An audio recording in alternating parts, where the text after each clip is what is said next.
हम लोगों का कर्तव्य बनता है कि जो भी बड़े बड़े महापुरुष हुए, जिन्होंने समाज, देश या दुनिया को बनाने में बड़ी भूमिका की अपने जीवन काल में, उनको हम याद करें समय समय पर और उनके जीवन से प्रेरणा लें। आज हम सब लोग याद करने के लिए इकट्ठा हुए हैं फूले साहब को। इनका इतना बड़ा योगदान था हिंदुस्तान के समाज को बदलने में। आज जिस रूप में हम सब लोग यहाँ हैं, इस रूप में हम लोग नहीं होते यदि फूले साहब नहीं होते, इनके जैसे दूसरे महापुरुष हमारे बीच में नहीं हुए होते। तो बहुत ही बड़ा योगदान इनका, खास करके सामाजिक न्याय के क्षेत्र में हिंदुस्तान में सबसे अधिक योगदान अगर किसी का रहा है तो महात्मा फूले साहब का रहा है। खास करके महिलाओं की शिक्षा के मामले में, किसी जात की महिला हो, किसी धर्म की महिला हो, जो उस समय की व्यवस्था थी, सामाजिक व्यवस्था, उस व्यवस्था के तहत शिक्षा ग्रहण करने का अधिकार ही नहीं था महिलाओं को। पढ़ने पर बंदिशें थी, महिलाएं शिक्षा नहीं प्राप्त कर सकती थी, स्कूल कॉलेज में जाने की बात तो दूर रही। पुरुष लोग पढ़ सकते थे, समाज में सभी वर्ग के लोग नहीं, लेकिन कुछ खास वर्ग के लोग शिक्षा ग्रहण कर सकते थे, उनका अधिकार था भी। पुरुषों में सबको नहीं था, लेकिन कुछ ही लोगों को था, तो सिर्फ पुरुष वर्ग को ही था, महिलाओं को तो बिल्कुल नहीं था, चाहे किसी जात, किसी घर में महिला का जन्म हुआ हो। तो आधी आबादी जो हमारी थी उस वक्त, उसको पढ़ाई लिखाई से सीधे वंचित रखा गया था। हमारे समाज की यह व्यवस्था थी। उस वक्त सबसे पहले इस विषय पर आगे आए फूले साहब, महिलाओं को कैसे शिक्षा दे पाए, इस बात का अलख समाज में जगाने का काम, और फिर एक शुरुआत कैसे कर पाए, इस बात की कोशिश वहीं से शुरू होती है। और जब इस विषय पर इनका ध्यान गया कि महिलाओं को भी शिक्षित करने का अधिकार, शिक्षित होने का अधिकार मिलना चाहिए, तो अगर शिक्षित करने की बात की भी जाए तो कहाँ पढ़े महिला, क्योंकि पुरुष वर्ग के लोग ही शिक्षक थे, तो वो तो पढ़ा नहीं सकते थे। समाज की ओर से अनुमति नहीं थी इस बात की। तो सबसे पहले महिलाओं में किसी एक को शिक्षित बनाना जरूरी था, और उसके माध्यम से शिक्षा की रोशनी को आगे फैलाने की आवश्यकता थी। तो शुरुआत इन्होंने महिला में भी, हर घर की महिला को अगर उस वक्त आह्वान करते कि आइए पढ़िए, तो उसको इजाजत अपने घर से निकलने की, शिक्षा प्राप्त करने के लिए नहीं थी, तो संभव ही नहीं होता। तो सबसे पहले इन्होंने अपने घर में अपनी धर्म पत्नी को इस लायक बनाया, घर में थोड़ी शिक्षा देकर, पढ़ा लिखा कर, कि वह थोड़ी शिक्षित हो जाए, तब कुछ महिलाओं को आगे शिक्षित करने का काम उनकी धर्म पत्नी कर सके। तो इस काम की शुरुआत उन्होंने अपने घर से की। अपनी पत्नी को, धर्म पत्नी को पढ़ाया लिखाया, और तब एक स्कूल की स्थापना महिलाओं के लिए, बच्चियों के लिए इनकी ओर से की गई, और इसमें फिर इनकी धर्म पत्नी भी पढ़ लिख कर आगे आई। तो इसलिए हम लोग प्रथम शिक्षिका के रूप में हिंदुस्तान में अगर जानते हैं तो फूले साहब की धर्म पत्नी को हम इस रूप में जानते हैं।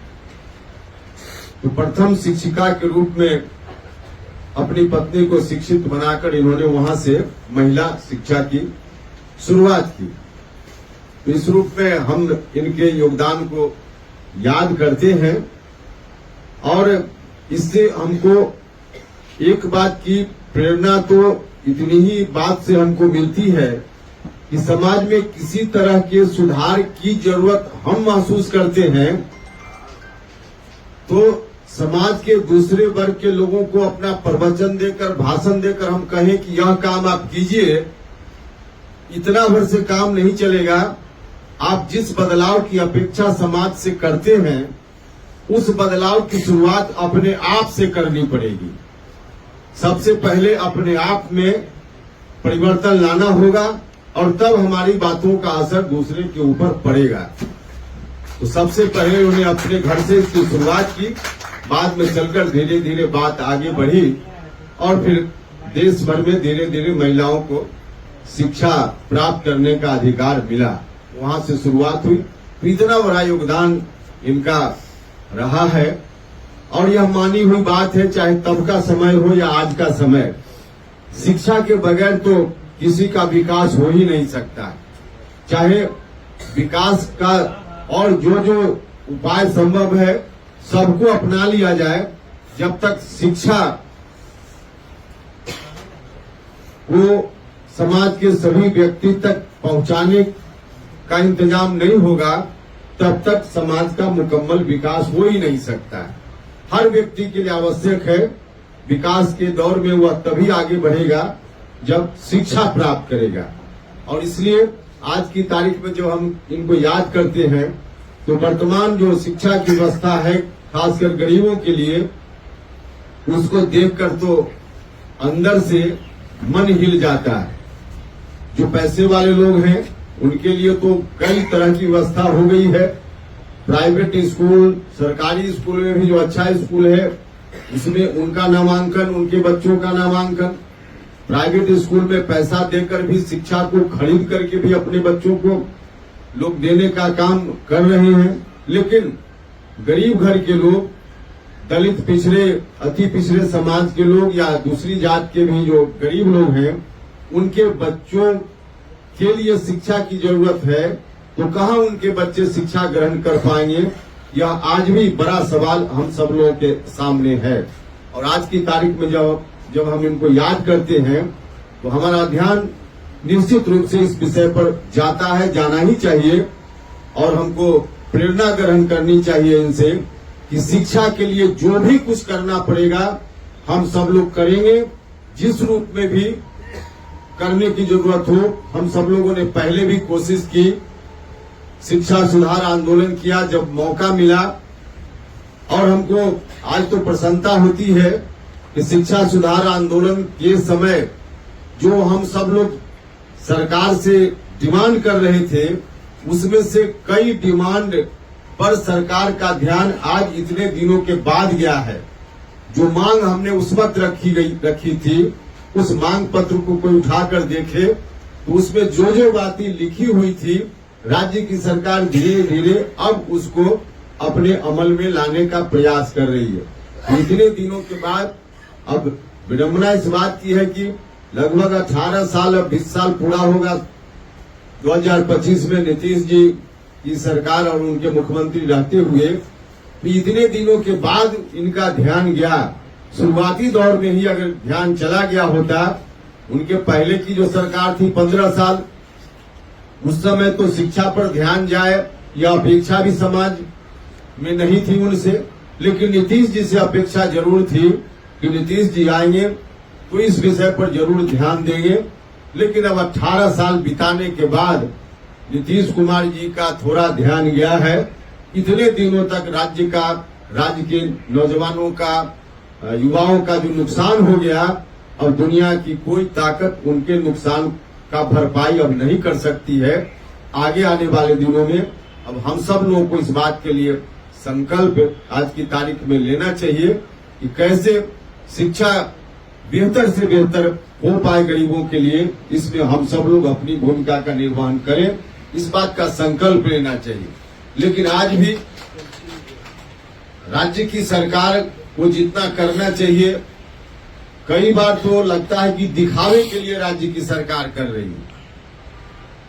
अब चुनाव का वक्त जब नजदीक आया है, ये 18 साल में नहीं बात समझ में आई अब जाकर के चुनाव का समय नजदीक आया है तो जो पुराने मुद्दे कभी थे जिसको नीतीश जी ने जेडीयू ने ठंडा बस्ता में डाल दिया था, वो अपनी सुविधा के अनुसार इन मुद्दों को आज उठाने की कोशिश कर रहे हैं। अगर ईमानदारी से इनके अंदर इस बात का पक्का इरादा होता कि जो बात मुद्दा के रूप में हम उठा रहे हैं उस पर न सिर्फ मुद्दा हम बनाए रखें बल्कि संबंधित पक्ष के लोग ध्यान दें, ईमानदारी से इनके मन का अगर इरादा पक्का होता तो कई चीजें हैं जिसका निदान पहले हो निश्चित रूप से हो गया होता। जैसे विशेष राज्य के दर्जा का मुद्दा है, नीतीश जी तो लगातार उठाते रहे और हम लोग भी विशेष राज्य के मुद्दा का समर्थन करते हैं। बिहार को विशेष राज्य का दर्जा मिलना चाहिए, लेकिन अपनी सुविधा अनुसार जब भारत सरकार और राज्य की सरकार नीतीश जी के मुख्यमंत्री रहते हुए नीतीश जी जिस गठबंधन में मुख्यमंत्री थे उस गठबंधन की सरकार बरसों बरस तक रही और हर तरह से नीतीश जी या उसके पहले लालू जी भी भारत की सरकार में इतनी ताकतवर स्थिति में ये लोग रहे कि उस वक्त अगर इस मुद्दा को ईमानदारी से उठाते तो बिहार को विशेष राज्य का दर्जा कब मिल गया होता। तो उस वक्त सिर्फ जब कमजोर होते हैं लोग राजनीतिक रूप से, नीतीश जी हो लालू जी हो, तब इस तरह के मुद्दों को उठाते हैं और आज यही हो रहा है। जब ताकत इनके हाथ में थी उस वक्त नहीं मुद्दा उठाया और चुनाव जब सामने दिख रहा है तो इसको मुद्दा बनाने का प्रयास कर रहे हैं। हम आपसे आग्रह करना चाहते हैं कि चाहे जाति जनगणना का सवाल हो, इतने दिनों तक रिजर्वेशन का सवाल हो, विशेष राज्य के दर्जा का सवाल हो, आज चुनाव करीब दिख रहा है तब इस तरह का एक्सरसाइज मुद्दा बनाने का प्रयास नीतीश जी की ओर से, लालू जी की ओर से और कुछ नहीं बल्कि समाज को फिर से एक बार दिग्भ्रमित करने की कोशिश है, साजिश है इनकी, ताकि लोग फिर से इनके झांसा में आ जाएं और बिना कुछ किए हुए लोग इनको फिर से वोट दे दें। इसलिए इन मुद्दों को उठा रहे हैं। मुद्दा वास्तव में इनके लिए मुद्दा होता तो उपेंद्र कुशवाहा भारत सरकार में शिक्षा मंत्री रहते हुए शिक्षा सुधार को उठाने का काम किया था। इस रूप में ये लोग भी कर सकते थे और करते तो निदान निश्चित रूप से उस वक्त निकल सकता था। उपेंद्र कुशवाहा उस हैसियत में तब भी नहीं था राजनीतिक रूप से, लेकिन जितनी हमारी हैसियत थी हम जनता के बीच सवाल को ले जा सकते थे। उस वक्त हमारी यही भूमिका हो सकती थी। हमने बिल्कुल चिंता नहीं की इस बात की कि हम भारत सरकार में मंत्री हैं, लेकिन फिर भी जनता के बीच इन सवालों को लेकर जाना है। हमने कोई चिंता नहीं की और जनता के बीच उन सवालों को, शिक्षा सुधार के मामला को हम ले गए और समय के हिसाब से चाहे हम पक्ष में रहें विपक्ष में रहें, मुद्दा हमारे लिए जो जनता का मुद्दा है, हम विपक्ष में रहते हैं तब भी हमारा वही मुद्दा रहता है, हम पक्ष में आते हैं तब भी उस मुद्दा को हम भूलते नहीं हैं। लेकिन आज जो बिहार में सत्ता में बैठे हुए लोग हैं, मुद्दा को सिर्फ राजनीतिक इस्तेमाल के लिए लोग उठाते हैं और यही कारण है कि आज विशेष राज्य का दर्जा और बाकी चीजों को उठाने का काम ये लोग कर रहे हैं। अभी देखा हमने आज का अखबार और कल से मीडिया में बातें चल रही हैं, छुट्टी, सरकारी छुट्टी जो पहले से घोषित थी उसमें कहीं कम कर देना, कहीं बढ़ा देना। देखिए इनका इंटेंशन इसमें बिल्कुल ऐसा नहीं है कि इसके चलते कोई सुधार हो, स्कूल में और पढ़ाई लिखाई बढ़ जाए, यह इंटेंशन नहीं है इस काम को करते हुए। जो आर्थिक सर्वे इनकी ओर से ही जारी किया गया है, उसकी रिपोर्ट जारी की गई है, उसमें ही आईना की तरह यह बात आ गई है कि बिहार में हर समाज का लोग इनके 33 वर्षों के शासन काल में आज भी कहां खड़ा है। चाहे पिछड़ा समाज के लोग हों, अति पिछड़ा समाज के लोग हों, दलित महादलित समाज के लोग हों, अल्पसंख्यक समाज के लोग हों या सवर्ण जात के भी जो गरीब लोग हैं, 35 साल से इन लोगों का राज चल रहा है और इतने दिनों में बिहार कहां खड़ा है। एक आईना है इन लोगों के लिए भी। अपनी पीठ चाहे जितना थपथपा ले, लेकिन पूरे तौर पे आईना है।